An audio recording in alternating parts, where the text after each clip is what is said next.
Good evening, everyone, and thank you for being here. And I'd just like to call this regular meeting of the Town Council to order for the time, for the official time is 6:31. If you'll call roll, please. Mayor Baroni, Present. Councilmember Conchu, Present. Councilmember Gonzalez, Here. Councilmember Peralta, Here. Councilmember Han, Here. Youth Councilmember Landgraf. Here. Thank you. Councilman Peralta, would you lead us in the Pledge of Allegiance, please? If everybody would stand. I pledge allegiance to the flag of the United States of America and to the republic for which it stands, one nation, under God, indivisible, with liberty and justice for all. Still remain standing, please, for just a moment of silence for those in our community that have afflictions and need that little special boost to get over that hump. And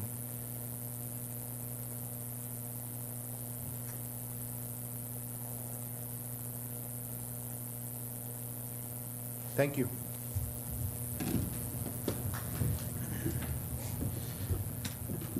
Councilors, approval of the agenda. So moved, Mr. Mayor. We have a motion. Do we have a second? Second. All in favor signify by saying aye. Aye. Aye. Aye. Ayes have it, motion carries. We'll go on to the, Actually, Mr. Mayor, go ahead. I'm sorry, and I'm sorry, council and audience. I would like to adjust that agenda. Okay. Good. In matters from the mayor and council and youth council member, item 11E, landlocked properties adjacent to the airport. Okay. Because there are a number of people from the audience here tonight, I would like to see if we could move that up right after 9A, out of consideration for those citizens. So we can make that 9B? Yes, sir. But if we, then, we need a, I amend my motion. we have amend the motion. Do we have a friend second to that amendment? I guess you seconded it? Okay. Okay. So then, all in favor signify by saying aye. Aye. Aye. Aye. So we'll go ahead and Thank you. amend the agenda to that. So we'll move on to the approval of the minutes, February 25th, 2014 regular meeting minutes. Council, Move for approval, Mr. Mayor. I have a motion to approve. Second. And a second. Any further discussion? Not, call for the vote. Nope. Do we need to do that? No. All in favor signify by saying aye. Aye. Aye. So we'll go ahead and move on to the March 5th, 2014 canvassee swearing-in meeting. Councilors, Move for approval, Mr. Mayor. we have a motion to approve. We have a second. I'll second. Any further discussion? If not, all in favor signify by saying aye. Aye. Aye. All ayes have it, motion carries. So move on to the awards and recognition of Taos High School wrestling team. Just want to take this opportunity to, I'm going to turn the time over to Michael Landgraf here in just a second, but I just want to thank the wrestling team, thank the families. It's just a wonderful honor to be able to honor you guys. It's not always that a wrestling team takes district as a team. Usually there's a lot of individuals, but you know, it really shows that the teamwork really helps, really gets the team going, really pulls it together as a team. You guys did awesome. Then you actually sent people into, you all went to state, participated in the state, and I know what it takes. I know a lot of you guys are cutting weight. A lot of you guys, you know, your families were behind you, because it takes that special family bond, that special family to actually make sure that you stay on weight. I know the coaches a lot of times are they going to make it today? I hope they make it today. They're pound over when they left practice. Are they going to splurge that last, you know, time? So I want to turn the time over. Counselors, I don't know if you have any remarks, but I'd like to turn I'd like to step down and kind of turn it over to Michael Landgraf. And if we will, after maybe we can step down here and be able to take them as they come by. Counselor? Mr. Mayor, if I could, I just wanted to, one of our airport staff members let me know that it was one of his son that took 4th place in state as a freshman. So congratulations to your son, and congratulations to your family too, Eric. Anything else? Go ahead, Michael. counselors, if we'll step around to the side here as he does in presentation, and then maybe we can honor them as they come up forward. You know, it's been a great year for the Tigers, and this just further proves that. You guys have done a wonderful job. To take districts is in itself amazing, and to go on to the state championship and to compete and win at that, like some of you have, is really amazing. And I think that that needs some recognition. So first, let's go to the coaches who have really carried the team through thick and thin. Coach Eddie Joe Abeta.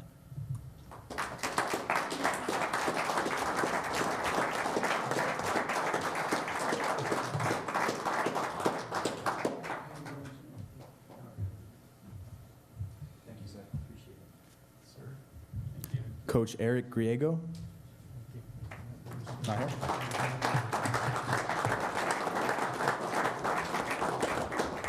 Coach Gilbert Valerio.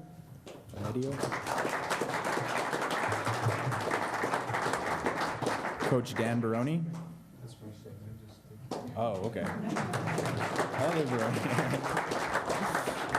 Coach Robert Valencia.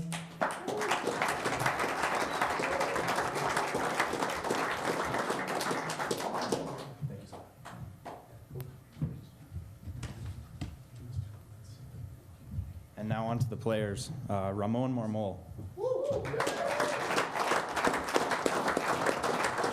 This was a state champion right here, too. Emilio Medina.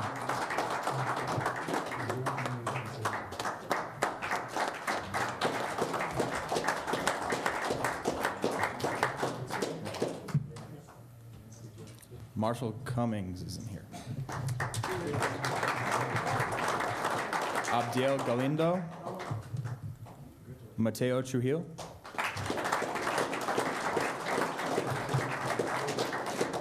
Congratulations. David Ayala.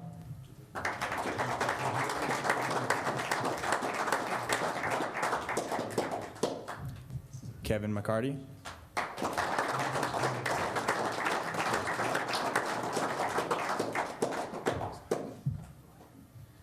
Ian Henderson.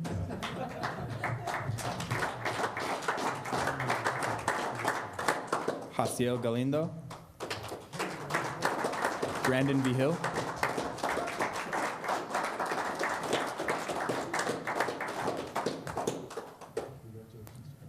Damian Martinez.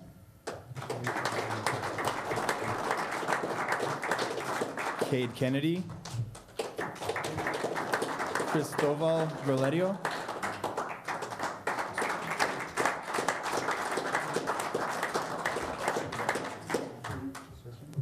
Diego Valerio.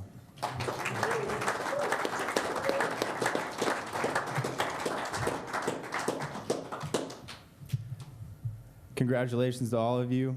You've worked very hard this year, and you deserve the recognition that you're getting. Thank you very much. Before you leave, can you guys scooch over here with the mayor? Come on up, get a picture here. Let's go on. Don't be shy. Stand in front. You're good. Make sure your flags are out, facing this way. Coaches, come on, get up in here. Get up here on the other end if you want. That's good. My hand is in the way.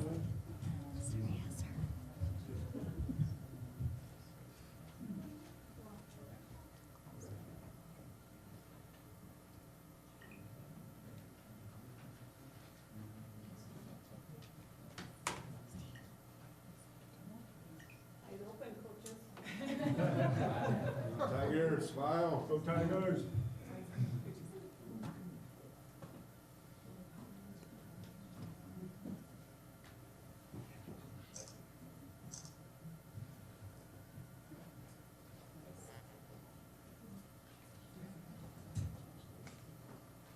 Good, huh? Thank you, guys.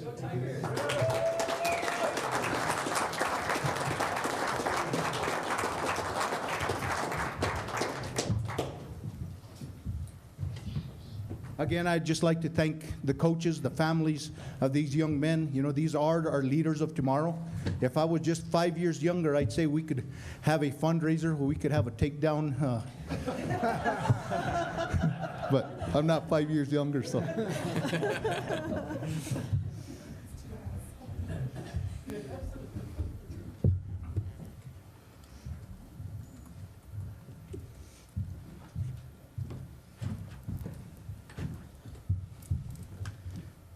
So thanks again. So we'll go on to Citizens Forum. Citizens wishing to speak shall have the opportunity to do so for 5 minutes. No action will be taken. I think we have 3 people on our list. Paul Figueroa? Figueroa, I'm sorry. Figueroa. Figueroa is Italian. In the old country. Right. Yeah. Yes, sir, please.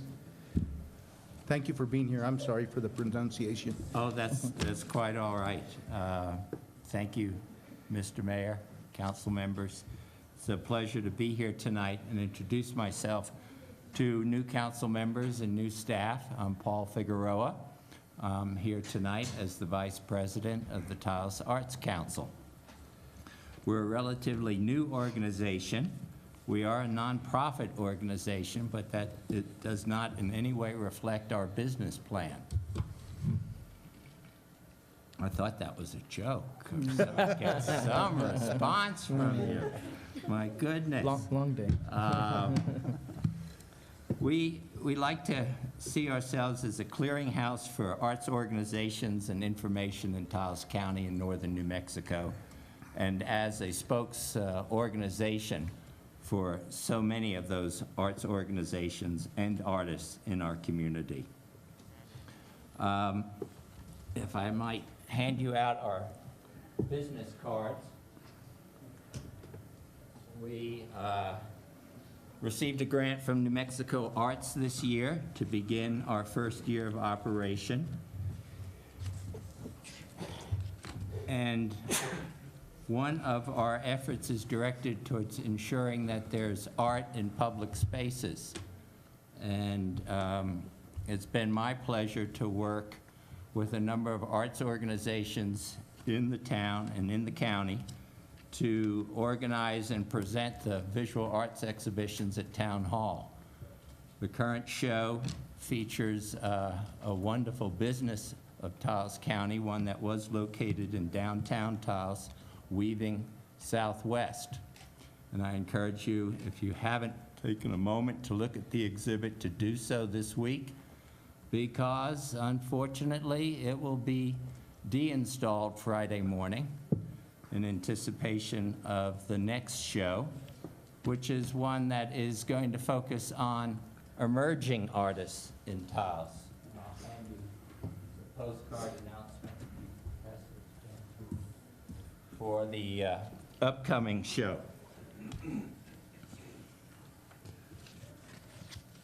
Taos enjoys a national identity that's connected very strongly to the arts, and it's wonderful to be a resident of the town and the county and to work to ensure that that identity continues to be strengthened nationally.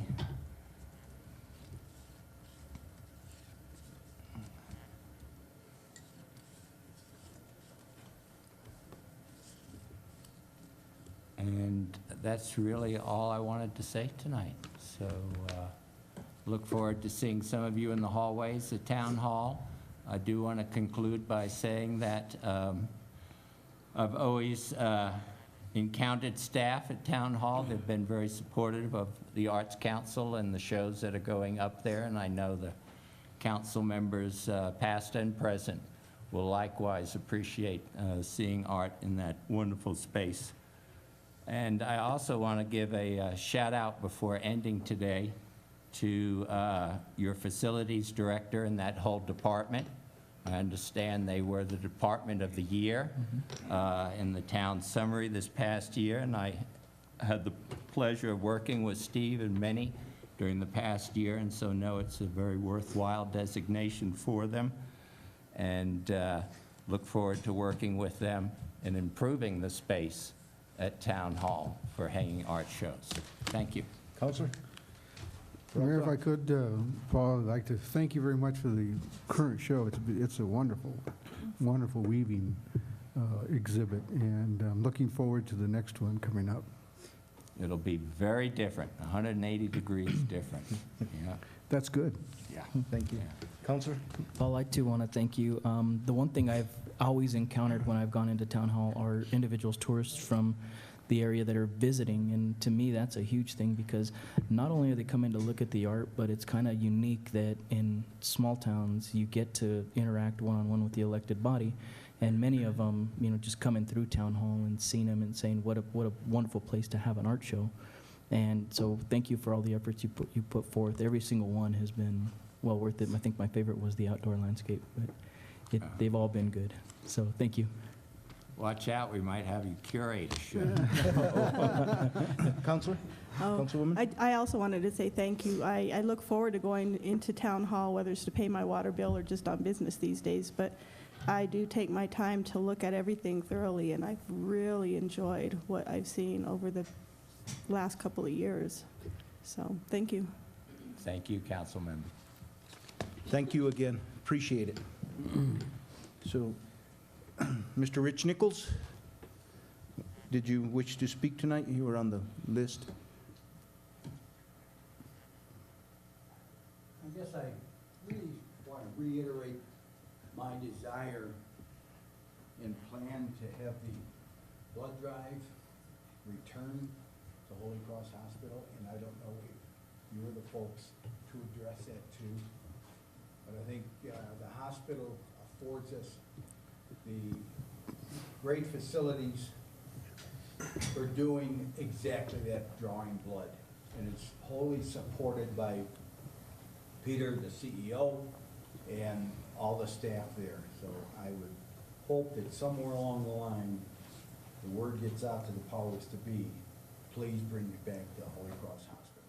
And Mr. Nichols, when you brought it up last time at the blood drive, I did ask the young woman that was there about how it got moved here, and basically they applied to the blood drive and they brought it here.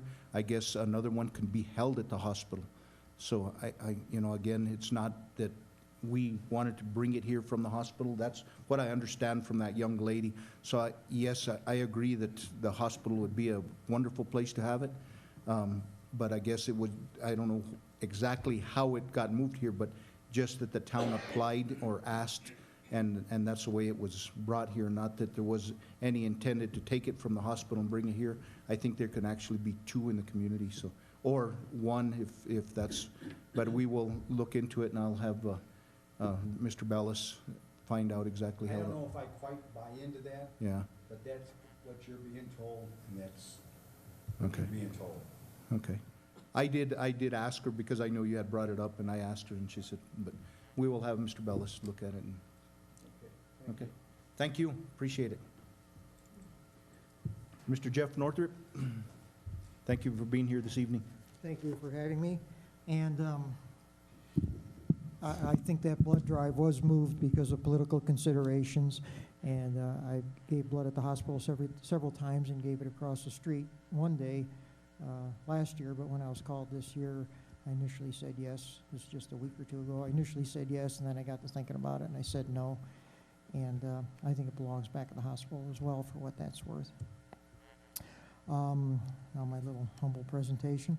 The Taos News, in questioning the hiring of Rick Bellis and Jacob Caldwell, is unwilling to recognize the will of the voters. The Taos News candidates lost, and it's obviously sour grapes on their part.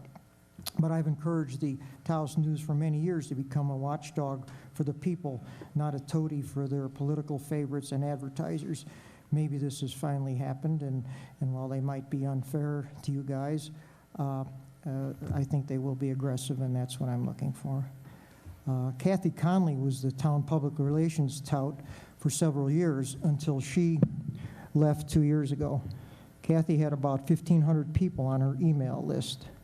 Though she sugarcoated the indiscretions of Darren and Bobby as a town employee, how you could hardly expect anything different than that, it was still a wonderful outlet for town news and events. I encourage a return to town-produced internet information source. This would not be a full-time position. Possibly this person could also act as an ombudsman, being a go-between between town hall and disgruntled citizens. Taos, luckily, for the most part, is Taos. I've observed the funkiness, even tastelessness of Paseo South and Paseo North for over 40 years. In fact, over the last 6 years, I've done more than anyone to add to this eyesore. I suggest that the town create a full-time employee position to work with property owners and merchants along this 5-mile stretch to voluntarily clean up and enhance the look of their property. Maybe a local hardware store and some contractors can provide goods and services at a discounted price. The town employee surely needs a weed whacker, plenty of trash bags, and a friendly, pleasant, helpful attitude. Even some safety issues can be addressed, such as painting curbs and medians that cannot be seen at night, but are easy to crash into while looking for a driveway. Finally, I've suggested hiring 2 new employees, but the town needs to assess the value and needs of the 75 employees it has now. In 2009, the town employed 230 people, but lost those 55 jobs through ordinary turnover without firing anyone by 2011. Those reductions were prompted strictly by economic considerations, not efficiency. I claim that a town of just over 5,000 inhabitants and 5 square miles is still overstaffed with 175 employees. Surely combining positions with the county will help, but experts can be hired to assess each department, pointing out inefficiency and overstaffing. By natural and normal attrition, I'm guessing we can easily lose another 25 positions, saving possibly $800,000 a year. Any questions? Any questions? I've got Counselor? questions, Mr. Northrup. Thank you, Mr. Mayor and Council. Item number 2, Mr. Northrup, I didn't quite catch that. You're suggesting a Paseo del Pueblo Sur and Norte cleanup crew? Could you?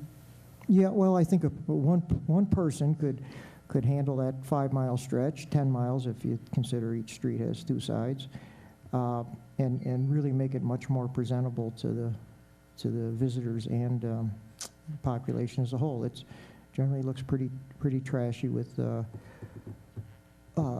properties that aren't kept up well and litter everywhere. And would this be a town of Taos employee? Did I hear you say volunteers or something? No, I was suggesting that it would be a town employee to do this, and maybe some leaning on local merchants or local providers like hardware stores, paint stores, contractors could make it a little easier for the merchants to spend some money on their property to make it look a little better. And then, Jeff, how did you get to that 25 employees equaling $800,000? What was your arithmetic there? Well, that would work out to $32,000 per employee, roughly $16 an hour. But if an employee is being paid, let's say $11 or let's say $12 an hour, ordinarily you can figure whatever they're being paid is their gross pay. You can add 40% to that for other costs to the town to employ them. So if they're making $12 an hour, 4 times 12 is $4.80, say $5, so $12 plus $5 is $17 an hour is what it costs to keep a $12 an hour employee on the payroll. And I'm guessing most employees make substantially more than $12 an hour gross pay. Thank you, sir. So 800,000 seems pretty reasonable. Welcome. Thank you, Joe. Thank you. Appreciate it. So we'll go on to item 9. No, is there anybody else in the public that wishes to speak? Please.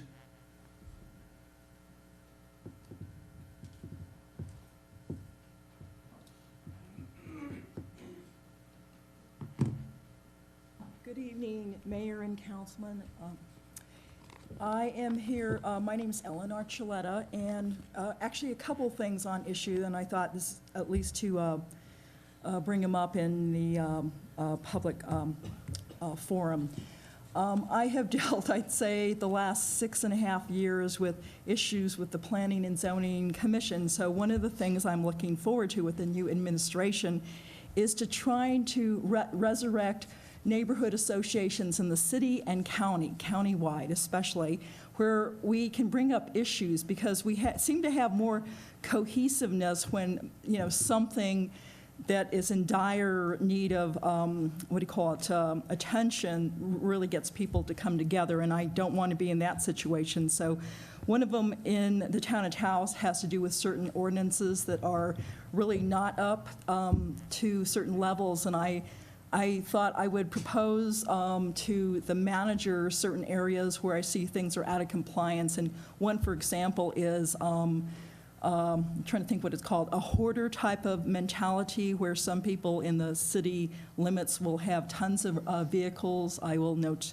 on the street which I live, Dolan Street at the corner, there is this rat pack mentality next to one of my neighbors that's been there for as long as I can remember, since I was a child. I think Judy and I grew up in that neighborhood, so we're just used to seeing this eyesore. But in Santa Fe, they had 2009, I read in the Santa Fe New Mexican, there was a fire, not downtown, it was between the, I can't remember, ran parallel to Cerrillos, and it was in a residential area. So whatever they did, it's an ordinance that we could modify to bring it up to code in our city limits, where that people don't have more than a couple of vehicles that don't run, or at least, not stockpile them, because not only that, but you start to have feral cats, you start to have vehicles that might have oil or gasoline in there that could, if they, were to catch fire, you have it going to the whole residential section, and because of this, it's a fire hazard. So, it might be something that maybe the county looks at in terms of, cutting your weeds and that sort of thing, which I think they did back in 2005 or 6. I remember some sort of, information because of the fire up at the Pueblo area in 2004. But it's something we need to look at doing. And so anyway, I thought if we can, I'm going to try to get with the county and get a list of the neighborhood associations. I worked on this with Georgia Page back in 2005 or 6.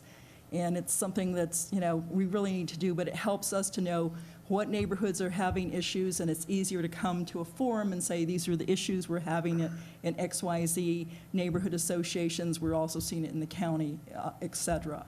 I just see it as more of a cooperative spirit between the constituents, property owners, businesses in town, and residents, and the council manager and mayor at large. So I'm just going to try to initiate that and hopefully get some other people to kind of join me in helping to revive it. The next thing I am planning to do is speak with both the city and manager and attorney in regard to proposing a wellness program for all the employees. And it's something that an RFP obviously would have to be written up, but I tried to do this for the last 2 administrations and never got very far. I've seen this from corporate America since 1995, mostly on the East Coast, West Coast, and it's something that would be an incentive for lowering overall the insurance premium for the employees. And that's basically the big projection that I see coming from a financial background. And also having been a wellness consultant for many years, there's a great way to implement this where there's information available, reduced rates for anything from yoga classes, Tai Chi, to lower blood pressure, for example. Those who are dealing with various health issues, it's just a great way to, as a team, in other words, people or individuals in general are more able to work on their own personal health goals in a work environment than they are at large on their own, because we tend to, after 3 months, drop the ball. And in a work environment, you have that, more collaboration, because your peers and colleagues are also in different stages. So I will be proposing this shortly. And from this, I've also been working on getting feedback from the community of practitioners and specialists in different modalities of alternative health that either have products or services that if we unite on working on maybe reducing some of our fees so that we have something to offer local residents. Just, slightly under. It's better to have more of a piece of the pie than, to market individually and you have less in terms of resources. So that's what I'm looking at doing. Now, one thing I do want to just, as I finish off, Jeff Northrop brought up a couple of issues that I think that could be looked at on another focus. I'm going to meet with Judge Chavez, which I spoke to him briefly, about trying to start like a pilot project with his municipal court where we could have potential internships from the high school and some UNM students looking at going into and studying municipalities and working in the legal system, and also maybe a cooperative way to sentence people instead of paying a fine, but maybe community service and that trash pickup. I mean, I think if I was going to have the option of paying a $125 speeding ticket, just as illustration, I think getting the fresh air and picking up trash might be a lot more advantageous. You see your neighbors and fellow business people, and it might be something that would, bring a more collaborative efforts to the city in terms of what things that we can do, whether in our parks, but he was very interested in that. So we're planning to meet and see what we can do. I'm trying right now to pull data from different communities around the country. So in other words, we're not creating anything, we're just looking at things that work in other communities that we could probably utilize here. So that's all I wanted to state. Thank you very much. Thank you. Thank you. Counselor, did you have? Thank you, Ms. Archuleta. I do have a few comments. The last few months, I have been approached by a number of Tauseños who would like us, in time, once we all catch our breath, to look into neighborhood associations. This is at their request, so at some point, I think we will look into that. But Great. we need to catch our breath. Wellness program for employees. I don't have the woman's card with me, but there's a woman named Layla Yoga who I think talked to the previous manager about wellness and that kind of thing. If you call me at home, Ms. Archuleta, I can give you her number. She would be a valuable member on that team.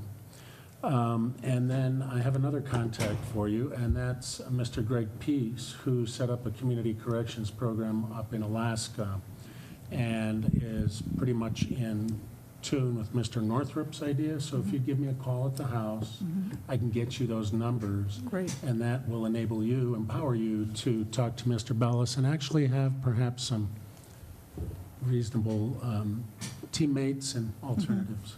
Yes, I certainly do appreciate that, and there's a few other people in the community who've mentioned about, the collectiveness of, offsetting just fines in the municipal, it could be at the magistrate court level too, but I'm just seeing when you go into Judge Chavez's court, I just see that, getting a fine and actually having to do community service is more empowering about what actually happened, and I think especially with younger individuals from 15 to 28, they're more apt to take that seriously and not continue to, parking tickets or whatever.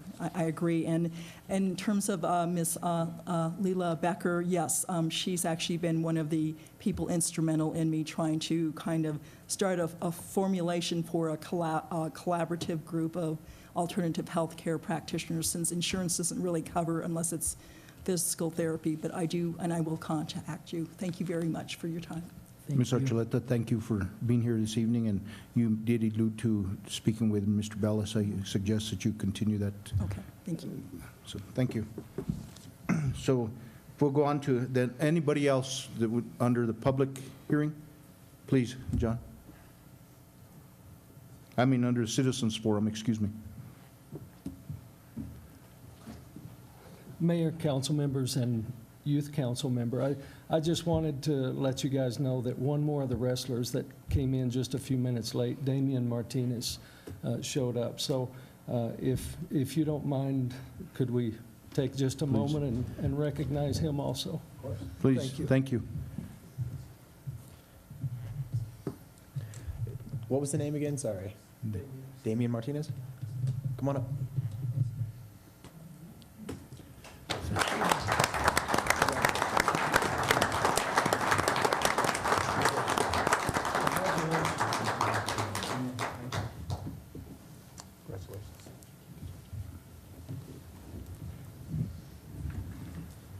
Damien, as you know, we alluded to earlier, is that, you know, thank you for your family. Thank you for stepping up to the plate. You guys are, you know, are some of our leaders of tomorrow. And, you know, I know that I talked about cutting weight earlier, and a lot of you guys cut a lot of weight. I know it's a tough area. You know, you'll be in the most physical shape ever. I always tease, and I don't know if this is appropriate, but I always tease, you know, in the Bible, it mentions wrestling all the time in the Bible.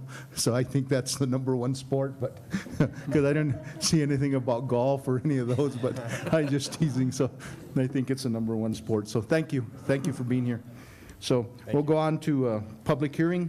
Ordinance 1406, consideration and possible approval of ordinance 1406, repealing Town of Taos Ordinance 1405, authorizing a lease agreement for 501 Sunset Drive, Lot H, Chamisa Verde subdivision in its entirety. Mr. Morris Madrid, our HR director. And so I want to go ahead and open this public hearing. Mr. Morris? Mayor and Council, this should be a very simple item. This is the final step in the housekeeping of our ordinances and resolutions. At the last meeting, you did pass the resolution that changed the purpose for the use of that house. This final step repeals the original ordinance that was specifically dedicated to lease that house to the police chief. This repeals and deadens that ordinance. It's really that simple. Council? Mr. Mayor, you can do that on the next ordinance. Put the repealer of the old ordinance on, tie it on to that ordinance. We don't have to do it twice.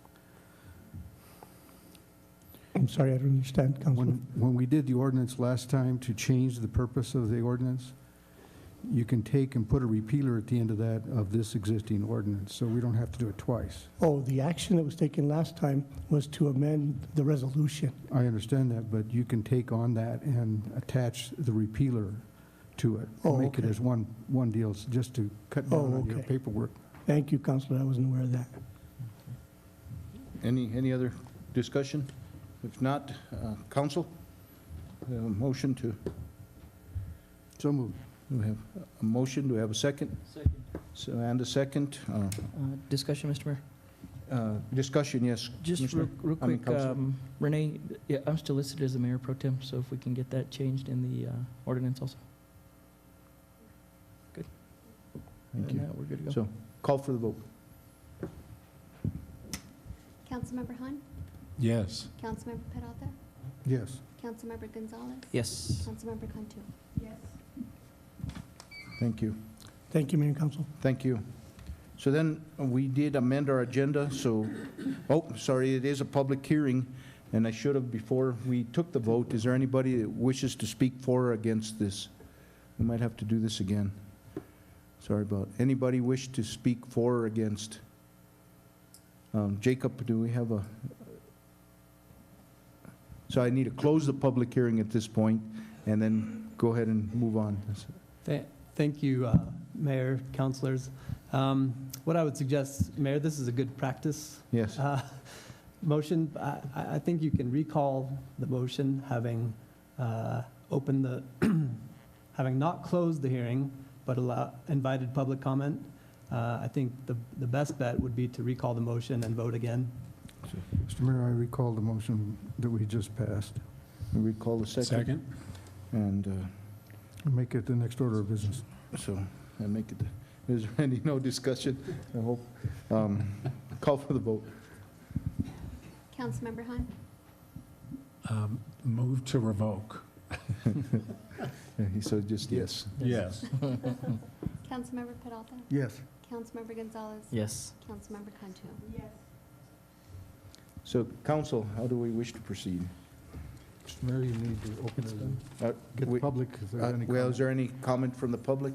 It is, and I think I closed it already, so, yeah, no comment, so go ahead, Counselor. Mr. Mayor, being no public comment, I move that ordinance 14-6 be approved. So we have a motion, do we have a second? Second. Call for the vote. Councilmember Cantu.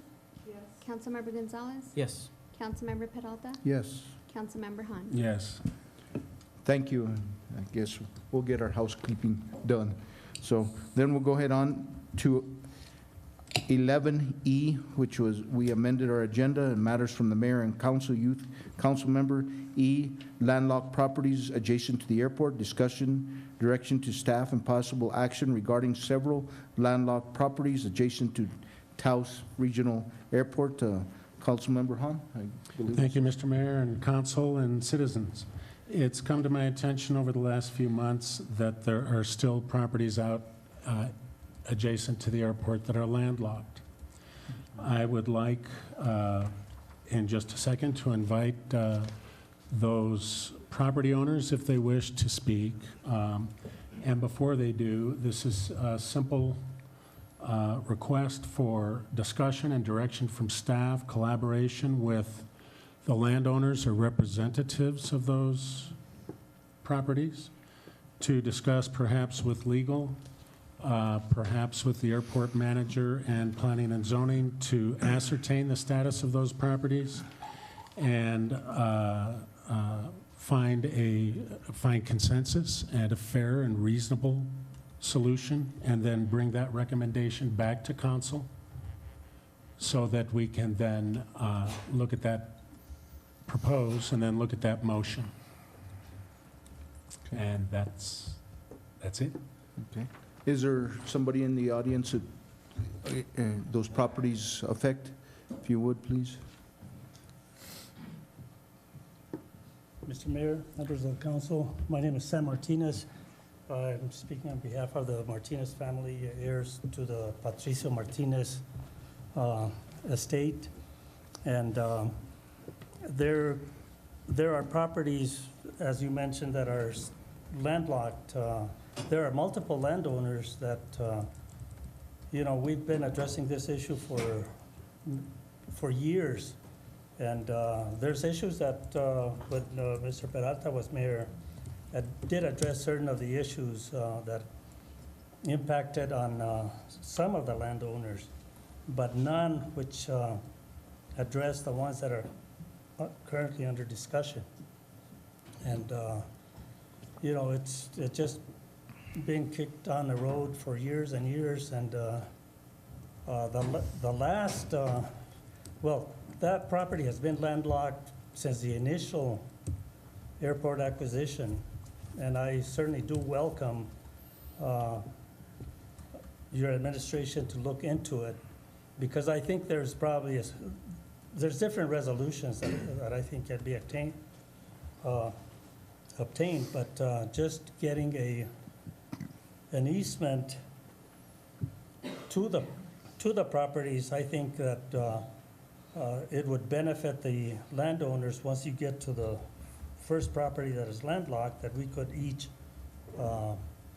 if the others were agreeable, to grant each other easement across the properties. Because, this has been going on for a long, long time.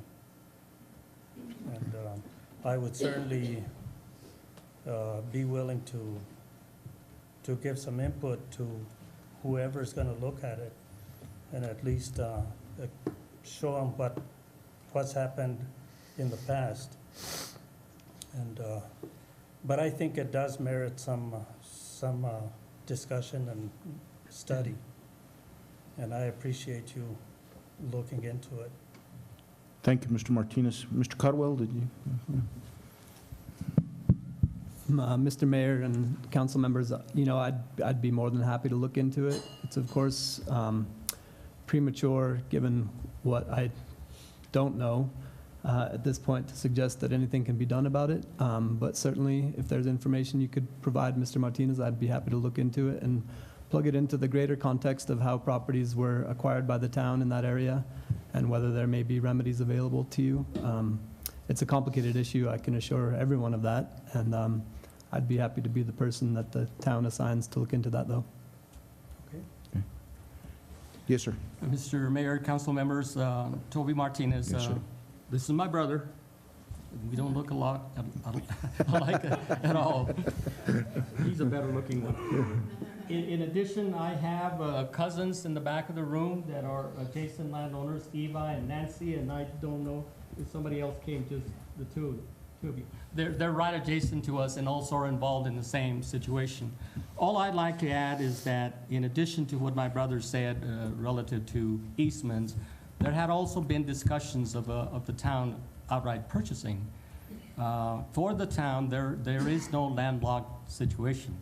The town has access by virtue of having the property that, the runway, the airport property. In addition to that, just recently, I've been in some discussions of the possibility of working with federal agencies, including the Park Service, the Forest Service, and BLM, and potentially them being interested in acquiring these properties, because in most cases, these agencies need to be adjacent to an airport as it relates to fighting fires and being able to be, loading air tankers and so forth. There is no other location between here and Albuquerque where they can do that, so I don't know that these agencies would be interested, but that's another potential option that maybe can be discussed in the work that is done by this committee that would look at this. Thank you. Thank you. So, Mr. Martinez, if you would, any additional material that you guys might have, if you would work with Jacob and see if we can't find a resolution. Council, any comment? Thank you. My only concern, and thank you, Mr. Mayor, and thank you, Mr. Martinez, and welcome. Just that we have firm contact, that you've got Mr. Caldwell's number, and if you could please keep me appraised as to how things are going. And I think you also might find, pending Mr. Bellis's approval, he comes also with a world of background and knowledge. So does that sound like a reasonable course, Mr. Caldwell? Mr. Mayor, Councilmember Hahn, absolutely. I think I'm willing to dispense with a lot of that formality, but I will need to be able to look at tangible information to the extent you can organize it well so that I don't have to pour over too much in order to get my bearings. I would really appreciate that. Thank you. Thank you. Thank you. Mr. Martinez, last summer there were a series of meetings between the County Planning Department and Town Plan Department in regards to developing collaborative zoning for the airport in anticipation of the expansion and possible future economic development. This was one of the issues that was examined. In addition, as Mr. Martinez, Mr. Toby Martinez has indicated, there was also a joint discussion at the Intergovernmental Council about the possibility of establishing a U.S. Forest Service BLM staging area and hangar in conjunction with the Civil Air Patrol. Unfortunately, it didn't reach the point of being a timely priority to be included in the ICIP for the town or the county. But both are still viable alternatives. Unfortunately, discussions broke down between town and county, but there are a number of options still on the table, and we're aware of your situation, and I think that we can find a resolution to it fairly quickly, considering the time that you've been patient. Thank you. Thank you. So we'll go on then to matters from the staff. Request for waiver for a liquor license application, and consideration and possible conditional approval to grant a waiver to Benino Roybal, owner of the Bella LLC, for a beer and wine license application due to the proposed establishment being located within 300 feet of Our Lady of Guadalupe Church. Conditional approval will be subject to the approved application for public hearing process required by the New Mexico Alcohol and Gaming Division.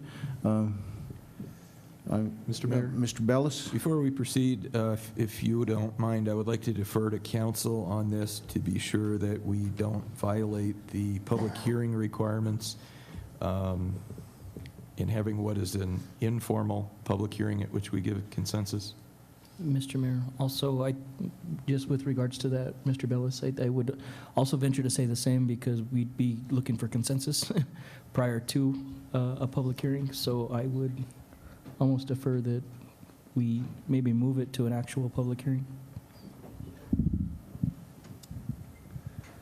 Mr. Mayor and council members, so this appears, and I was going to have the town clerk give the council a little bit of an idea of how this came to be, and in terms of being an agenda request. But I'm going to go ahead and do that for her. Apparently, the Alcohol and Gaming Division has taken it upon itself to suggest a sort of new way of deliberating on these waivers. And I'm not sure it's going to work very well, but the idea apparently is that, and I don't think it's a problem, frankly, for the applicant, because there is no formal pending application at this point to describe what she intends to do. But I don't think that there's really any basis to make any decision tonight, because this matter has not been placed before you for that purpose. But in any event, as I understand it, the Alcohol and Gaming Division has suggested to the applicant that she may sort of get a sense from the council about the likelihood of granting a waiver prior to then going through the full-blown and costly application process. Of course, state statute provides, or not only provides, but requires that in order to seek such a waiver, and in fact to seek a license in the first place, there must be a public hearing. And when a council like yours sits for a public hearing, you sit in a quasi-judicial capacity, and as part of that role, you should not have prejudged the matter, and you should not have considered evidence or testimony that was brought before you outside of that context. So it's a little bit of a tricky situation. I certainly appreciate the cost involved in going through the application process with alcohol and gaming, but I'm concerned that until there's a statutory change, there's not a whole lot that this body can do. You know, Mayor, I think you probably do have the discretion, and perhaps after discussion with council, to hear from the applicant if you wish. I'm not sure it'll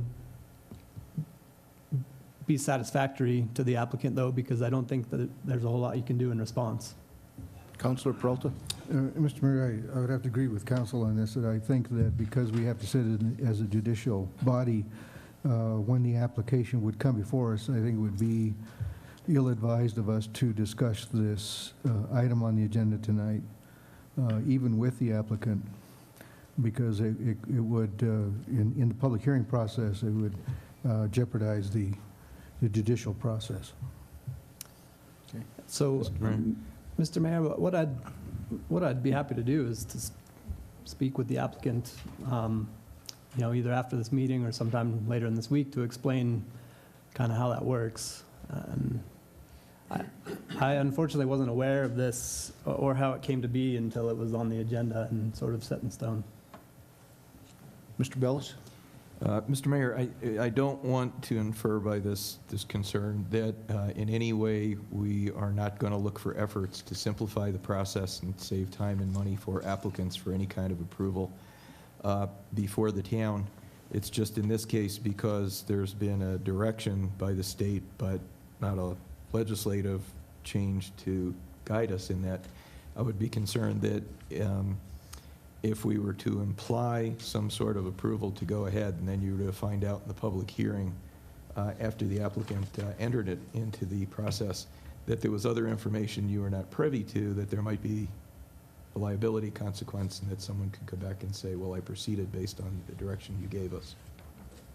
So I would ask, again, I think that the council has offered a good opportunity, which is we can meet with the applicant, explain the law a little clearer, and in the meantime, we can get some further guidance from the state as to how this process can operate under more limited liability to the council. Okay, so with this heard, did you have additional comment? Well, Mr. Mayor, I guess the thing is, moving forward here, Renee and council, I don't know how we can proceed. I mean, it takes time out of your day to come and address this and kind of not have anything move forward, or at least to your satisfaction. What's the state's, I mean, is there like a streamline that they're trying to process through this? I mean, what's their reasoning? And what will, Council, I think we'll let Renee go ahead and do her presentation, and then we'll kind of get a feel for it, and then if the direction is to have the applicant meet with staff, we'll decide that. Just give the time to Renee to at least give us a briefing. And Mr. Mayor, also just real quick with that, after she meets with staff, please know that we can schedule a special meeting. Yes. For that, so that we don't, have you wait another couple of weeks. Okay. Okay. So Renee, if you. Okay, Mayor, council members, the way this came about is the applicant came into my office last month. I think it was last month or the month before, we had another applicant who came into the office requesting the same thing. Her business was within 300 feet of her establishment, her proposed establishment. And because the fee is so high, just to submit an application with the Alcohol and Gaming Division, they were advised to see if they could get a waiver prior to submitting the application, just to get a feel, like you mentioned, as to the direction the council may go. The last time that you approved, or the governing body approved this, I don't remember if it was last month or the month before, we made it clear to the applicant that the approval was only conditional. So once the mayor and council, I mean, I didn't even submit anything to the Alcohol and Gaming Division letting them know that it was a conditional approval. But they do know that when they come back after the preliminary approval from the Alcohol and Gaming Division, you still need to go through a public hearing process. And at that point, you need to hear from the public, as to whether there's any support or opposition on this license. And at that point, you can, make your final determination as to whether you want to give a waiver. So I'm really not sure myself why Alcohol and Gaming Division is going this route, other than that they want to accommodate the applicant and save them money in case the waiver is not approved. I think that's where we're at right now. And also, I think that this is something, there's nothing set in stone. There's nothing, they haven't changed the statutes or anything saying that we have to do this. So I think that in the event that they do, make it a regulation, we'll probably have to change our policy by code on how we're going to deal with this in the future, just to make it consistent with all the applicants. Mr. Bellis? Mr. Mayor, in being very proactive personally in wanting business to develop, I also believe that we would not be doing the applicant a favor if they were to proceed and then in entering into a process that there's no formal basis for. It makes that action subject to a legal challenge, and that adds to more cost and delay to both her and the town.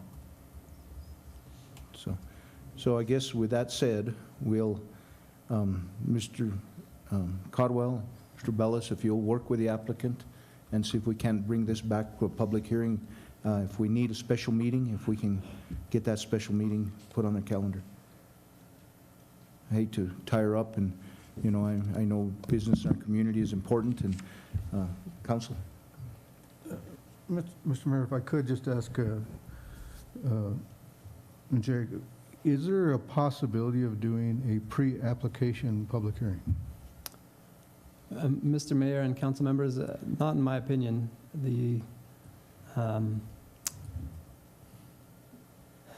The statute reads that upon conditional approval of a beer and wine license, in this case application, the local governing body shall conduct a public hearing. So those things go together. And right now, we don't have conditional approval from Alcon Gaming. Conditional approval, incidentally, means something much more than just a verbal suggestion that you might get a license. It means having submitted a full-blown application and gone through all the finding requirements of a hearing officer at Alcon Gaming. So, Councilor Peralta, no, in my opinion, that is not an option. Okay, so what you're saying is that until a conditional approval is granted, the public hearing can't take place. So you can't do the public hearing first before the conditional. That's correct, Councilor Peralta. So again, if you'll work with the two entities and hopefully we can get something done. Okay? Thank you. Appreciate it. Thank you for being here tonight. So we'll go on to item B, 2012 New Mexico State Library General Obligation Bond Grant, consideration, possible approval, and acceptance of the 2012 General Obligation Bond Grant from New Mexico State Library in the amount of $31,861. Ms. Shirley Fernandez, our Library Director.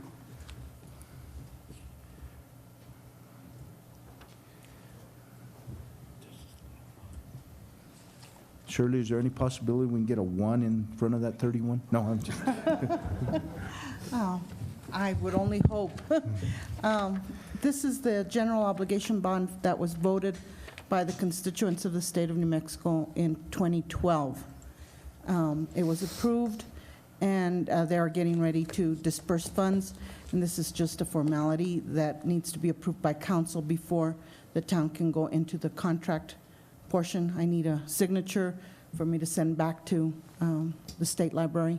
Once that is accomplished, then they will start giving us the funds, which probably won't happen till like November of this year. And again, in November, we'll be going up for vote again for the 2014 bond, which we hope everybody will approve. Okay. Is there any match required? No, no match. Okay, but we probably will have to have a BAR or? If it's going to be for next fiscal year, we'll include it in the new budget. Okay. Council? Questions? If not... Move for approval, Mr. Mayor. Second. We have a motion and a second. Call for the vote. Councilmember Cantu? Yes. Councilmember Gonzalez? Yes. Councilmember Peralta? Yes. Councilmember Han? Yes. And in our training this last Saturday, one of the requests from the, in the training we went to is that they asked us to get as many roll call votes as we possibly can versus a yay, minor things like, roll calls and minor things.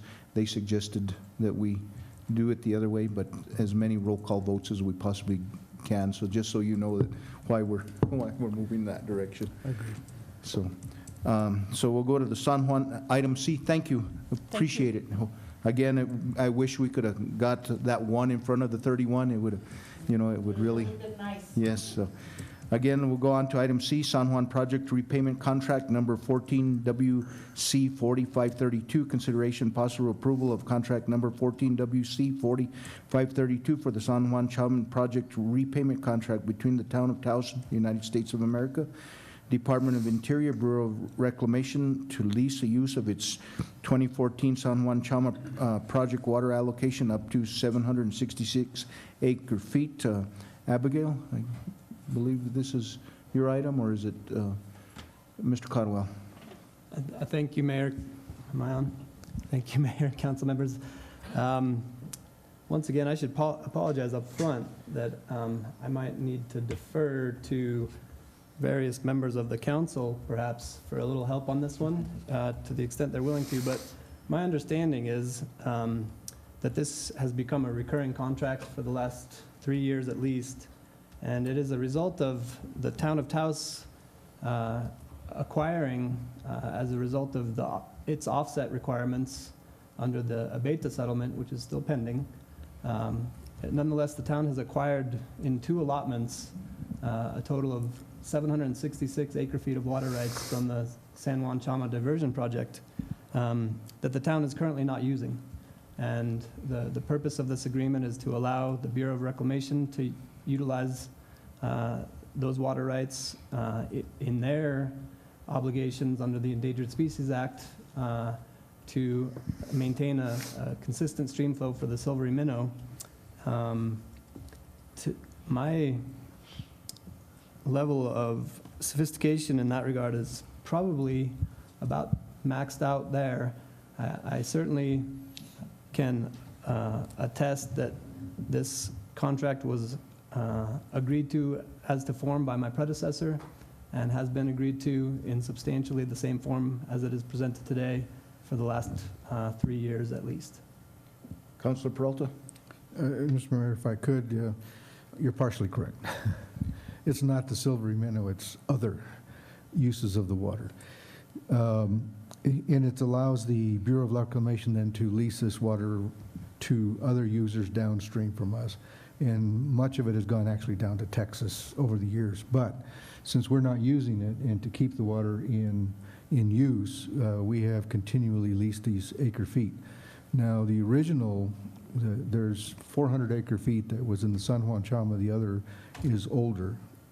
And we have been doing this since I've been mayor, and prior to that in '94. So it's been 20 years that we've been leasing this water rights because we don't have a need for them currently. And so to keep them in use and allow other people downstream to have water, we do lease them to the Bureau of Reclamation.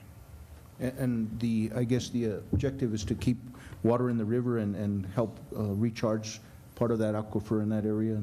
And do we actually, is there actually an exchange of money, or is it just, or, you know, I know they only use it in the event there was not enough water, but is it's a small amount of money. Mr. Mayor, council members, yes, I believe in a year like this year, there's a great deal of certainty that they will use some of these waters. Of course, there are in fact less waters available because of the current height of the Heron Dam. So there is an exchange of monies. What happens is the town is sent through the finance department a breakdown of the amount of water used, and in turn the town sends an invoice to Bureau of Reclamation for payment on those invoices. And I think traditionally has been sufficient to meet the town's requirements for operations and maintenance under its obligations, and then a little more. I know those aren't precise terms, but this is not a big moneymaker for the town, but it allows it to continue its obligations under the agreement for San Juan Chama waters. It's an offset, basically, Mr. Mayor and council, that we don't have to take from our operating budget to pay for the requirements as Jacob has indicated. Okay. And it boils down to, Mr. Mayor, about $50 an acre foot if they were to utilize the entire 766. But again, you know, it's basically keeping our water rights intact, so because now they're saying either use them or lose them, and that makes that we are using them. So, council, anything else? Mr. Mayor, just real quick on that note with regards, and I'm glad this issue came up because it's an issue we probably all should be looking at, especially Councilor Hahn, who's extremely passionate about the acequias as well, which is to, at the very least, get our constituency base both here within the city and the county knowledgeable about the water legislation that's passing through the state, which is a use or lose. And I have asked and encouraged our state engineer's office to at least enact some type of water banking mechanism where if you're not utilizing it, make it back to the city, bank it back to the state, but so that they don't altogether lose it. And I think now's the perfect time, because as we face tighter and tighter water restrictions, tighter and tighter drought conditions, that other states further down south are going to start looking for our resources, and I think that's one of the reasons the Abeta adjudication is such a huge movement for our brothers and sisters to the north of us at the Pueblo. So just keep that in the back of our minds. Councilor Peralta? Yeah, Mr. Mayor, Councilman Gonzalez, you can actually bank your water rights in two places. One is with the municipality, or you can bank them in the acequia so you don't lose them, use them or lose them. And we passed that legislation back when I was in the in the legislature because that was one of the areas that we were most concerned about. However, there is a provision in there that we talked about during the election, and I'm trying to remember exactly what it was, but there was a change that needed to be not so much in the acequias, but needed to be in land use for agriculture, where if you don't use it for 3 years, it's feral, then you'd lose your status in your property taxes, and that needs to be changed because as long as you don't change the use of that land, whether it's being actually used or not, it should stay as agricultural land, and we need to get that fixed in the legislature because that goes right along with the water rights. Because if you're in a drought situation and you can't get water on your land and you can't run cattle or you can't run sheep or whatever it is, it shouldn't be to your detriment. So we need to work with our legislature to get that provision changed so that people can maintain their agricultural land until such time as they actually do change it by use. Thank you, Counselor. Anything else on this item? If not, how do we wish to move? Move for approval. We have a motion, we have a second. Second. Any further discussion? If not, call for the vote. Councilmember Han? Yes. Councilmember Peralta? Yes. Councilmember Gonzalez? Yes. Councilmember Cantu? Okay, we'll go on to item D, financial update, presentation of the monthly financial report for the period ending February 2014. Mrs. Fambro, our finance director, thank you. Good evening, Mayor, council members, youth council member, and manager. You have the report in front of you. I'll just go a summary for the newer elected officials. The first page is just a general summary of revenues, expenditures, capital projects, and debt service. The second page is just a summary in numbers for the general fund, which is the biggest operating fund. Third page is just a revenue expenditure graph. And the last page is just a summary of all the special and enterprise funds. I added July's report for you just for reference in the same format. And then the last 2 pages is just a summary of gross receipts tax to date, and the last page is a classification. So I just added those information so that you would have something to look at since this is your first monthly report as a new council and mayor. So just going into the report in the general fund, we talk mainly about gross receipts tax on our revenues. February's taxes were up 9.88% over last fiscal year at this time. And when I talk about the categorical increases, the main was in construction, and that was at an increase of 41,222. Mr. Mayor, for the Councilor Peralta, and then Mr. Mayor, for the council, the numbers for February are actually the revenues of December, correct? Yes, sir. Okay. So we're always 2 months behind in what's reported to us from the state. So when you look at those numbers, it's actually the activity of December, not February. Yes, sir.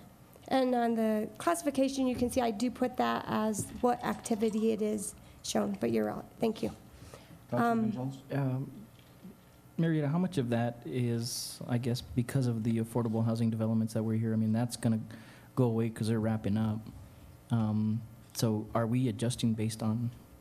On that one, I'd probably have to check with planning to see the offset of that. I don't know if those revenues, when they were recorded, but I can double check. But we've also had increases of building permits, so we're also seeing that revenue increase. So this would be the first month, I think, that we saw increase in construction, right? First or second? I think we've had a couple of months, So this was December's activity, like you said, so maybe the majority of that housing was in that time frame. Okay. I understand now what you said. Thank you. Yes, sir. Councilor?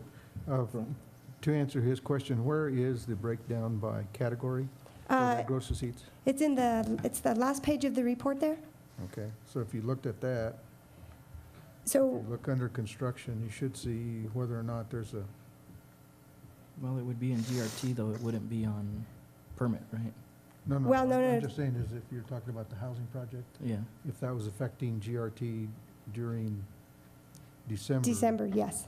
So construction GRT was up substantially? Yes, from 6,300 to 47,000. So yes, that is the gross receipts tax amount for construction that was done in December. Right. And that's pretty much how the whole classification summary works. And then also just decreases along the way too, and the main decrease was in professional, scientific, and technical services. So overall year-to-date growth, we're at 4.82% through February. We've projected to be at 1.8% through the end of the fiscal year, and we're staying with that projection currently at this time. We did receive March's gross receipts tax, and that was slightly down. So that would mean for January's activity. And that will be reported next month, but I usually try to give you a heads up since we've already received that. On the expenditure side, right now, we're just running with our mid-year budget adjustment figures. So we are just using those as a projection right now, and we're pretty much about 1.8% higher than what the anticipated budget was. Things happen. Some people spend a lot more at the beginning, in the middle, so by the end of the year, actually, at the end of this third quarter, I'm going to ask for the departments to give me a final projection from their budgets so that we have two figures closer to the end of the fiscal year. Ending balance, we still have 1.4 million. We're up to 50 days of our reserve in general fund. Capital projects, one of the biggest expenditures that is happening now is the airport, obviously.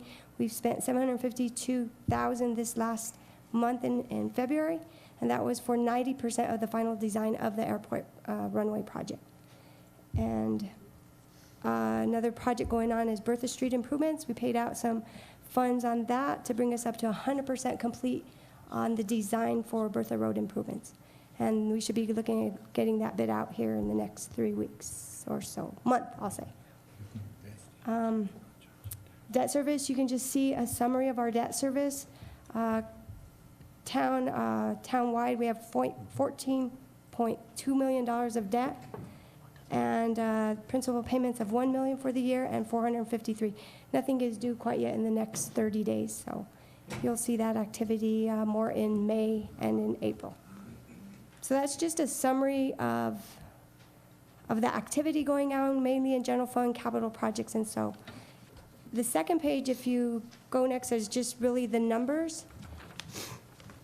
And how we have this laid out for you is the approved budget is the first column.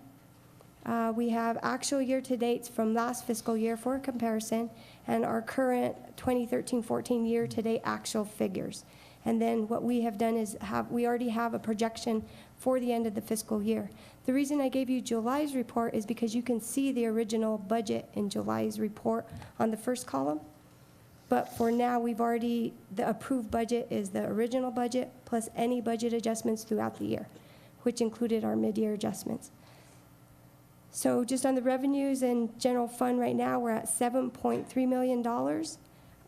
We've done one temporary loan transfer out to the historic fund, and our total expenditures year-to-date is $6.3 million. So I'll just take a break, and if you have any questions on the general fund. Council? Mr. Mayor, if I could, our next bond maturity is 2016? 2017. 2017. 2017. What is that on? That is the 20 acres. Whatever, it's the 20 acres gravel pit. Gravel pit? Yes. Okay. I don't know what. Thank you. Sure. Anything else from council? Staff? Thank you, Marietta. Okay. Thank you. Appreciate it. Thanks, Marietta. Okay, we'll go on to item E, date for joint town-county meeting, discussion regarding date for joint town-county meeting and potential matters to be discussed. Mr. Bellis? Thank you, Mr. Mayor. I am circulating what is just a, not for action, but just some recommended items that are issues.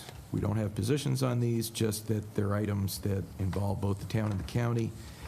And discussed briefly with the county manager, who agreed that these were topics that might be a subject for discussion. I just wanted to get your input before setting an agenda. There might be items you don't want to discuss, some that I may have overlooked that you want included on there. And if there are any that you need additional information on, the recommended date would be Tuesday, April 8th, and so that it doesn't conflict with other business that both bodies have prior to then. Would also give us the opportunity, if we want a work session of our own prior to that, to be advised by council and staff as to status on any of these issues. Mr. Mayor, Rick, how much time are you recommending? Because this could be a 2-day. As much as you could possibly give us Afford. that day. One of the things we thought might be helpful to initiate this joint meeting is that the economic development element of the comprehensive plan, which had been prepared for the town earlier and has been heard by the Planning Commission, but not by the governing body.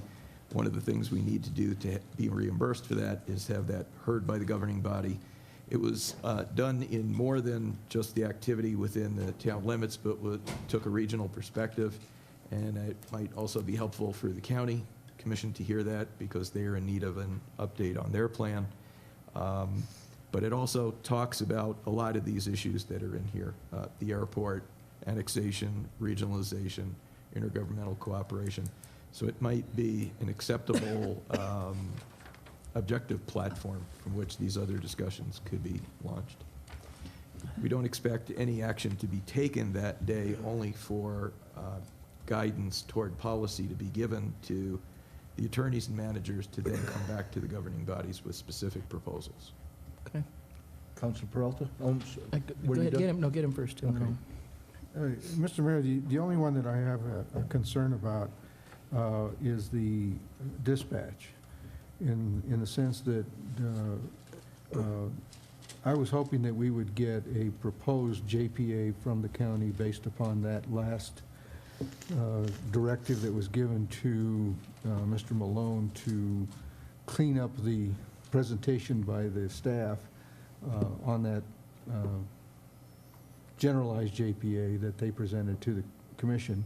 And because then that would give us something to discuss, and if that is available for this meeting, then I think we could discuss it at that point. But without that, I think that it would be difficult to have the discussions on that one, because I think that's the important part that we need, based upon the give and take we've had so far. We need to have that basically, and there wasn't too much in there that I think that we didn't all agree to. It was just a matter that it just needed to be cleaned up and get the proper language so we know what we're actually discussing. And that Mr. was, Mayor, other than that, I don't see anything on here that can't be discussed. Mr. Mayor, Councilman Peralta, Mr. Malone is in fact working on that, and amongst other issues, and it is his goal and that of everyone involved in setting this meeting up that there be an agreement available for review based on the suggestions of both parties. And he was awaiting a counterpart, Mr. Caldwell, to participate in that process. Mr. Mayor, if I could, Please. I was hoping that we would have something that would come to us without our participation on our side. And because I don't want it to get bogged down in discussions as it has before. And so I was hoping that we would get a presentation that was the basic position of the county on this, and then we could respond to that position. But I would also hope that we would get it a few days before the meeting, so that we have an opportunity to look at it, and not for us to discuss, but for us to, each one of the members of the council, to have an idea as to how they feel about it, and then that they could bring out those feelings in the discussion. And so that's what I was hoping for. I don't want to get back to where we were before, that it goes back and forth between the two parties without, because it becomes then too much of a discussion rather than a presentation. Understood, Councilman Peralta, Mr. Mayor, and that's why I put this item on the agenda, to get direction from you today. So if we can, Rick, we can get that, see if we can work with the county and see if we can get that ahead of time, something that we can review and then have some feedback at that meeting. I know that you made comments towards the economic development, I think that might be need to put on this list too. If it doesn't, you know, there'll be 8 items. I don't know that we have enough time and, you know, so again, I'm gonna leave it that direction up to you because I know that, you know, we're gonna start at 9 o'clock depending on, you know, where we're gonna have the meeting and we can move forward from there. But I think that's another valuable item that could be, Council Gonzalez? Mr. Mayor, if I could, I just wanted to recommend that if we could move some of the more pertinent items to the top, and I'm talking like item number 6, the Camino del Medio project, which it probably would behoove us now to start getting a game plan in place so that the county and city can collaborate together to get that joint CDBG funding, and that way we work any kinks out of the process that needs to be done now, and at the same time address the concerns and issues that, you know, constituents would have or the respective governing bodies would have as well, which, I mean, that in itself can be a lengthy process. So I'd say if we could do this, you know, 4 separate times and break them down and give each topic some substantial time instead of just trying to rush through them and rush to the next one. So I think if we can identify, you know, what's top priority to this governing body, and maybe county can do the same thing, and then we can narrow down a list to say, this is what our top priorities are. Okay. Councilor Peralta? I just have one final question there. Manager, on the planning and building, you have extraterritorial zoning. Are you suggesting that we put the extraterritorial zoning back in place? No, Mr. Mayor, Councilman Peralta. Just that under the powers granted the municipality, there is extraterritorial zoning power, and there had been a number of dialogues back and forth as to how the town and the county, pursuant to the discussion by Ms. Archuleta, that the county had established a series of neighborhood associations that had zoning already in place, and that rather than the town, when it annexes an area, having to start that process all over, that there can be a smoother transition as growth occurs, and that we should be, per the legislation, cooperating on how that growth occurs. And just to sort of get a nod to both planning departments on being able to come back to you with a process of how that will occur smoothly and cooperatively. You know, back in the days, there was, you know, the extraterritorial zoning actually worked fairly well as far as the town was concerned. But I don't know what happened around 2005, 2006, when the county and town got together and dissolved it. But it really helps, in particular in cooperation between the two governmental entities, to have that sort of thing, because it gives it a transitional sort of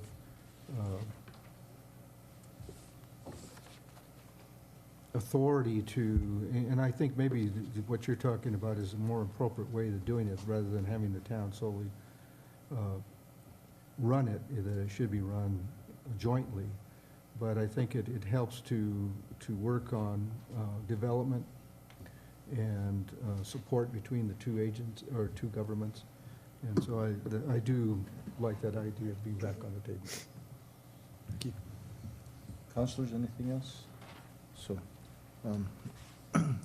Rick, I guess you have some work cut out for you. You'll see, it looks like 10 items, so. And we kept that list short. There were a few more. Okay, and so hopefully we can get some of these, you know, taken care of. There's a few on here, it seems like there's an easy solution. Other ones will take a lengthy solution, but again, working together, I think, is our best alternative, so. Thank you, Mayor Mayor and Council. Mr. Mayor, if I could, I would like to propose possibly 2 dates to be considered, and based upon information being gathered by staff, that we either look at the April the 8th or April the 10th. And in order to meet the requirements for publication, you've got, what, about a week to to come to information, or even if you would like to move it to the next Tuesday, but I think if you want to look at 2 dates within that week.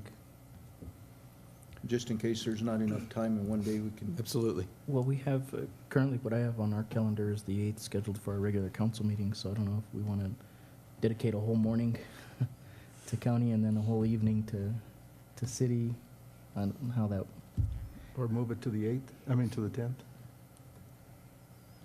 I'll bring that back to the county. Okay, Mr. Mayor, I approve, pending approval by the county, that the joint meeting be on April the 10th. That a formal motion, Council? Yes. Second. Second to that. Call for the vote. Councilmember Han?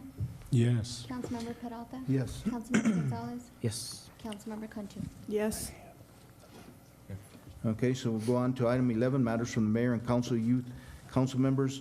I just want to, this time, just to, you know, I don't know if anybody got an opportunity to go to the Taos Short Film Fest. I think it was a great opportunity in our community. There was I saw a number of people there. I think it brought a lot of people together.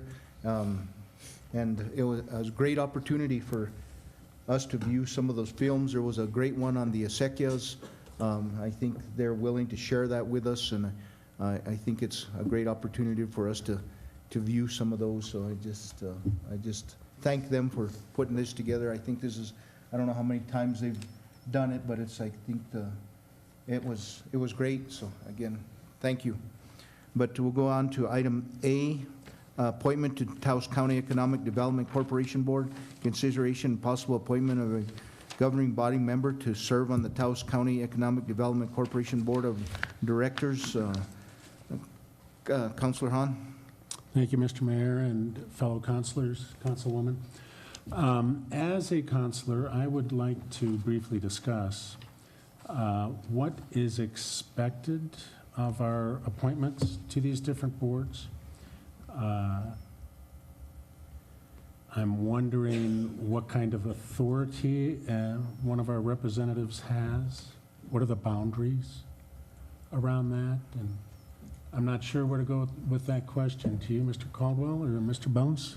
Mr. Mayor, if I could, just real briefly, Councilor Hahn, any board of director that you sit in, that be it nonprofit or board that manages funds or money, would pretty much be the same executive powers that you have here within this council, but with direction to that board of directors or to that organization.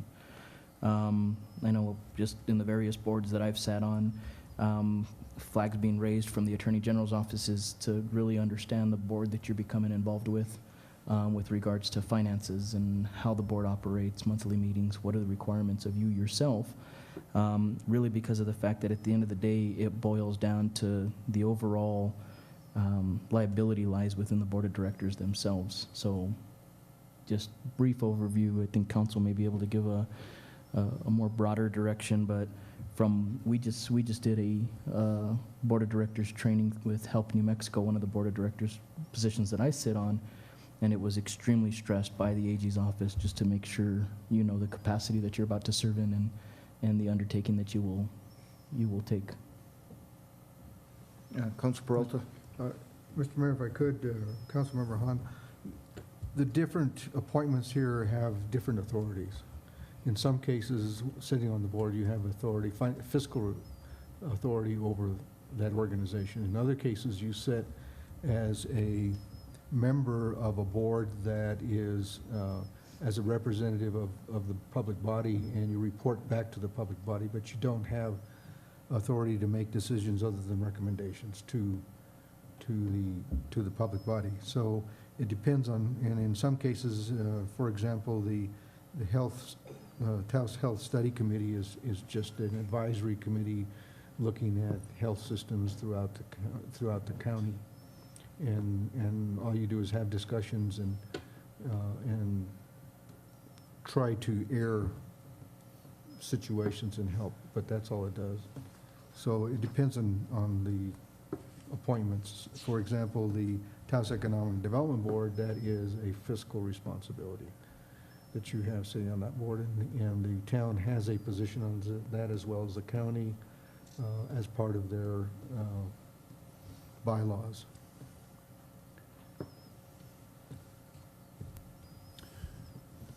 So I guess, thank you, Mr. Mayor, Councilman Peralta and Gonzalez.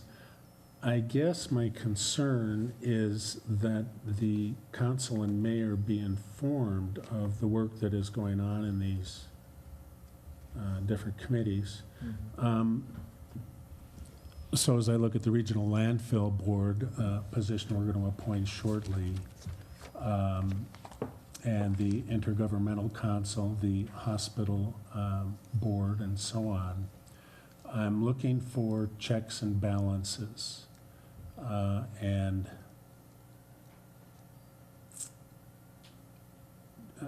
council awareness of what's going on with each of those entities. Does that make sense? Yeah.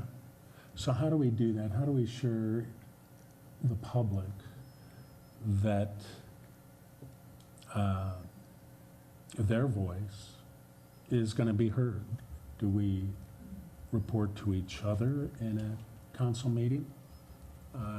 Can we do that during a work study? And Councilor, Mr. Mayor, Go ahead. or you could do it in a regular meeting. Just under matters from mayor and council, that's usually boards that I sit on, council members, that's where I'll address items or discussions that have been brought up to the board of directors, be it economic development, health advising, whatever it is. For example, the Help New Mexico Board of Directors that I sit on is an entity that it's statewide but resides within Taos that helps the most disadvantaged folks of our community, either through utility reimbursement or subsidization of some type.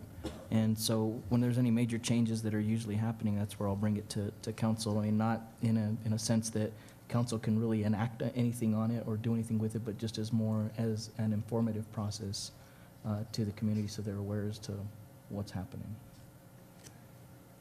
But I think it would be probably a good thing that you, just during our regular meetings, if you've had a board of directors meeting that week, to bring it up under matters from mayor and council, just to brief the board. Go ahead.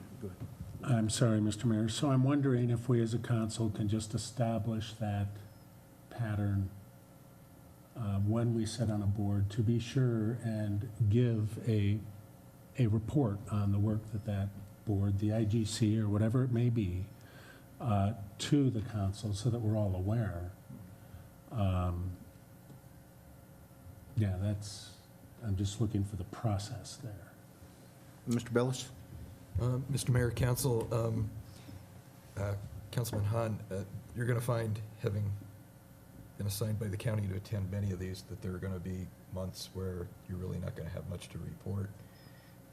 But what I would suggest is that for the benefit of the council members, as well as the public, what we can do is some of these sites have, some of these organizations have a website and some don't, but we could, on our website, post either the minutes, if in the case of the IGC and the landfill, they don't have their own website, or we can post a link to their minutes and separate those tabs so that all the committees that you as elected officials represent the citizens on, that a citizen could go to that part of our website and read what your votes, your activities, and what went on.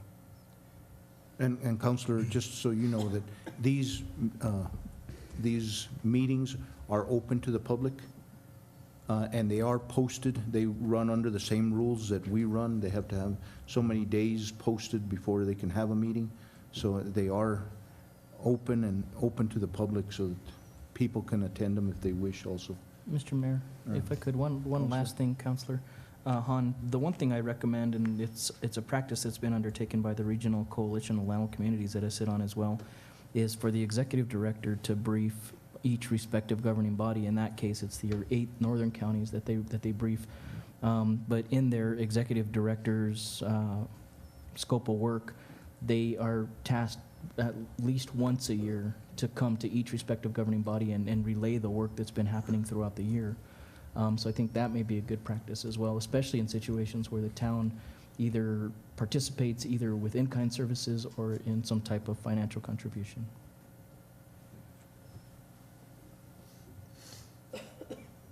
Mr. Mayor? Council? There's another solution too, that we can, as a council, put on the agenda reports from the members of these boards, a monthly report, if they meet monthly, to the council. So in a public meeting such as tonight, we could have a report as to what was taking place. If they had nothing to report, they could say, we have nothing to report this month, or whatever, but it would be on the agenda for the public to know that reports are coming back from these committees that we sit on. And then, thank you, Councilman Peralta. I think that's a reasonable solution. And then if council members have an issue with something that's going on, I'm going to presume we can bring it up at that time, and that we'll still have the flexibility to change course. So, for instance, if I'm appointed to the landfill board tonight, I know nothing about landfills. I got news for it. And y'all may see me making a grave mistake, and I do not want to do that. So I may commit to a course of action, or at least verbally in that meeting. But in my report back to the council, you may see that I'm off base. So we need to have recourse. Make sense? And we do have usually alternates, and sometimes we have staff attend also. I know that there'll be a number of staff members, especially in the Regional Landfill Board and IGC, that there'll be staff, and it's, you know, it's very productive. You would be the voting, whoever is the member would be the voting member. But again, you know, there's staff there that would help the process along, so. Okay. So, you get your questions answered? Thank you, sir. Okay. Okay, so move on to the Taos Economic Development Corporation. I think this is a position that has been empty for a little while. So, I would like to appoint Councilor Cantu to this position, if you would accept that. I absolutely would. Okay, so I nominate her, I guess, to sit on that. Do we have a second? Well, Second. I don't know if I can nominate, but and I can, so I'm sorry. So, Mr. Mayor, with that, and seeing that Councilmember Cantu is willingness to serve, I hereby nominate her to the Taos County Economic Development Corporation Board of Directors. Second. And we have a second. Any further discussion? Call for the vote. Councilmember Han? Yes. Councilmember Peralta? You okay? Yes. Councilmember Gonzalez? Yes. Councilmember Cantu? Can she vote for herself? So, If you want. okay, so we'll go to item B, appointment to the Taos County Intergovernmental Council. Consideration possible appointment of a governing body member and an alternate to serve on the Taos County Intergovernmental Council. Council? Mr. Mayor, do you know what days the IGC meets? Can't remember. Is it a Wednesday? I believe it's the third Wednesday of the Third month. Wednesday. The landfill board meets first at 9 a.m. to 10:30, and then 10:30 to noon is the IGC. So it might be efficient to appoint the same member to both of those posts. To, excuse me, Mr. Mayor, to landfill and? IGC, And Intergovernmental IGC. Council. And they normally meet Same day, same place, Tuesdays? Wednesdays, I believe. And 9 to 12, más o menos? 9 to 12 for the landfill, yeah, combined. They're Correct. combined. They usually run an hour apiece is the way. Well, I'd like to, if it's appropriate, go ahead and, for the mayor and council's consideration, nominate myself to sit on those two. Mr. Mayor, just one correction, it's Thursdays. Thursdays? Yes. That stands. Okay. Mr. Mayor, I'm okay with that. As with regards to the IGC, if there's an alternate position, I'd like to sit on the alternate. There is an alternate on both of those, so. So maybe I'll just sit as alternate on both in the event that you can't make it. Thank you. Okay. Do we have a motion to that effect? So moved. And a second? Call for the vote. I'm sorry, Mayor and council members, who made the motion? I did. And the second? Councilman Okay. Peralta. Thank you. Councilmember Cantu? Yes. Councilmember Gonzalez? Yes. Councilmember Peralta? Yes. Councilmember Han? Yes. So appointment to the Taos Health Study Committee, consideration possible appointment of town delegate and alternate to the Taos Health Study Committee. Council? Mr. Mayor, I'd like to appoint the mayor. Second. You've been getting away free tonight. Okay, all right, I'll do it. Have a, yeah, I'll do it. Mr. Mayor, I suggest fair play and that you name as your alternate Councilman Peralta. It may be a conflict for me. Okay. All right. so- No, in the sense that I'm considering applying for the board of directors of the hospital, so. But there's two positions on there. One has been the member of the council and a staff member. So both of those positions are open, so I would recommend the mayor and the town manager. Okay, is that a formal motion, Councilor? My motion. We have a second? Is that retribution? Slight. We have a motion and a second? Second. Call for the vote. Councilmember Peralta? Yes. Councilmember Gonzalez? Yes. Councilmember Cantu? Yes. Councilmember Han? Yes.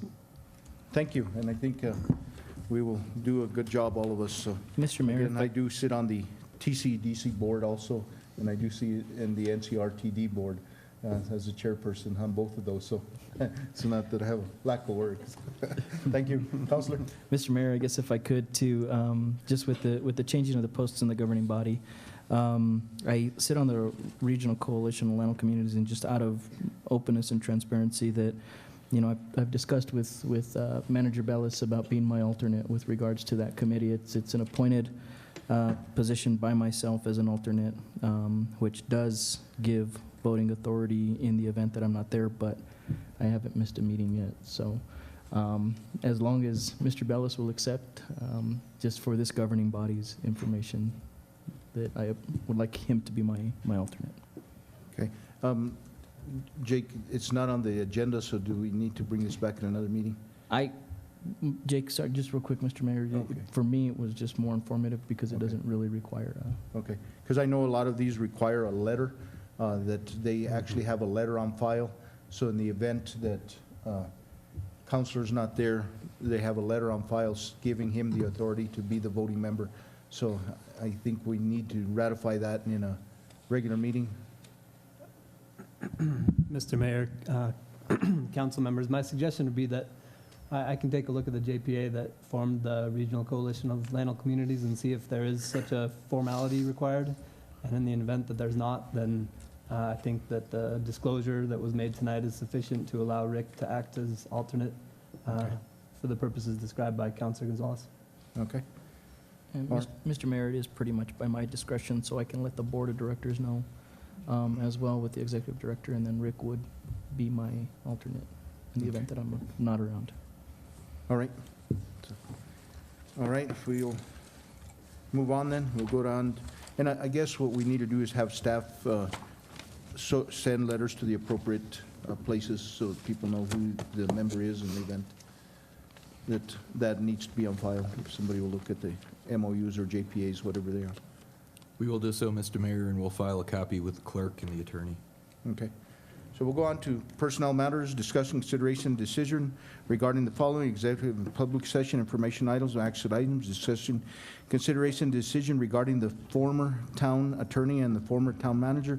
This item may be discussed in closed section under Open Meetings Act exemption 1015-1H2, which allows for discussion of limited personnel matters. Discussion surrounding the former town manager and former town attorney may also invoke open meeting action exemption 1015-1H7, which allows for discussion of pending or threatened litigation. Item 2, discussion, consideration, decision regarding the town manager position. This item may be discussed in closed session under Opening Meeting Act exemption 1015-1H2, which allows for discussions of limited personnel matters. And item 3, discussion, consideration, decision regarding the town attorney position. This item may be discussed in closed session under Open Meeting Act exemption 1015-1H2, which allows for discussion of limited personnel matters. Council, do we have a motion to go into executive session? So move. We have a motion and a second. Call for the vote. Councilmember Han?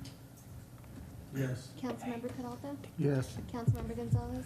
Yes. Councilmember Concho? We should, Jake, you have any idea of amount of time? So the people that are here have an idea? Is it Hour, up- 45 minutes? Is it up to me, Mr. Mayor? Well, I just, a lot of it is, I would say an hour, An at hour. the very least. okay, thank you. I would hope for less. Mr. Mayor, real quick before we go, Please. will there be action taken?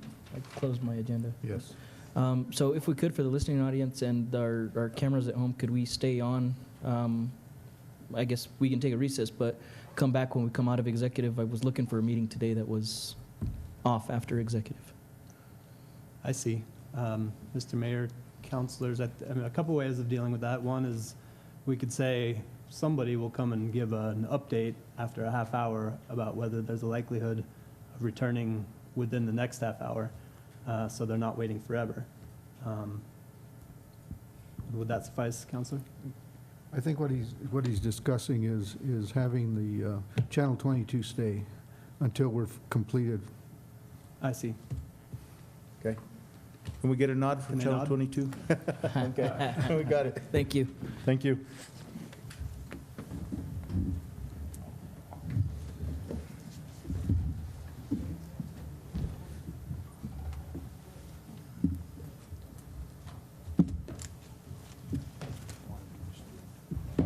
Oh, yeah, no, I need to turn off my cell phone.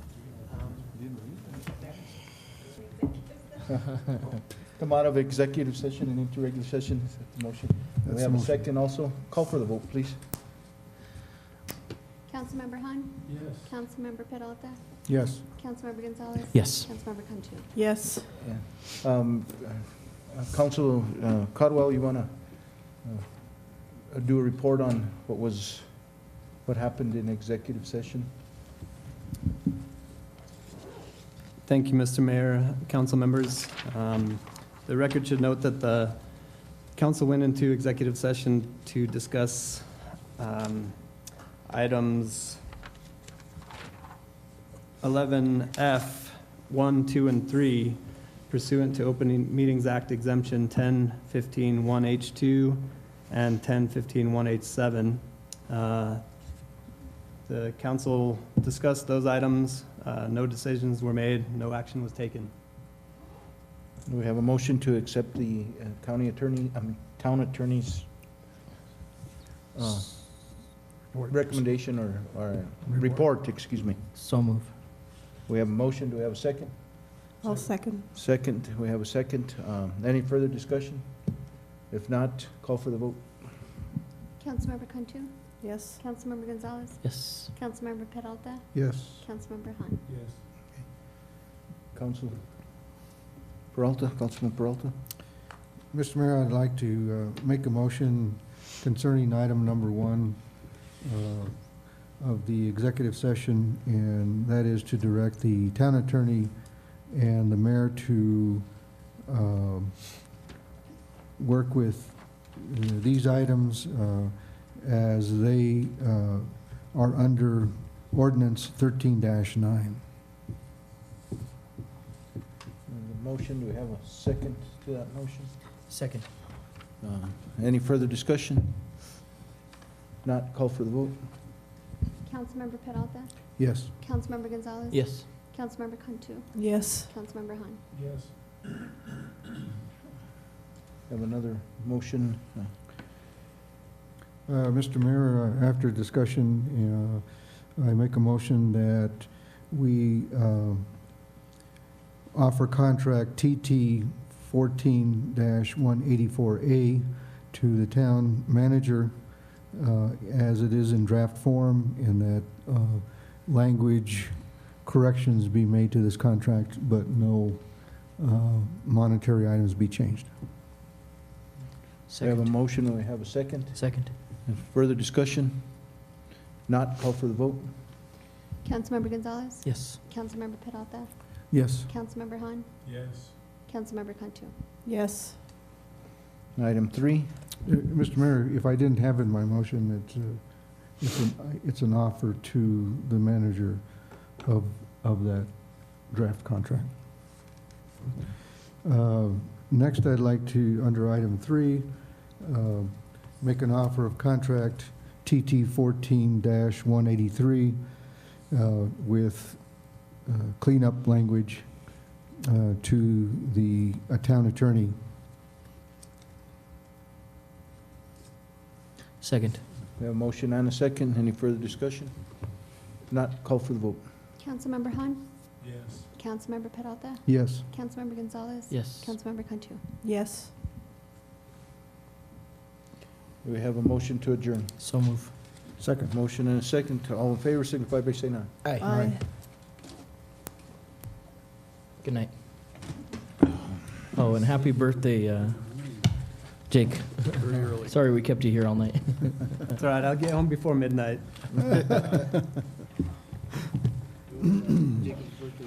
Yes.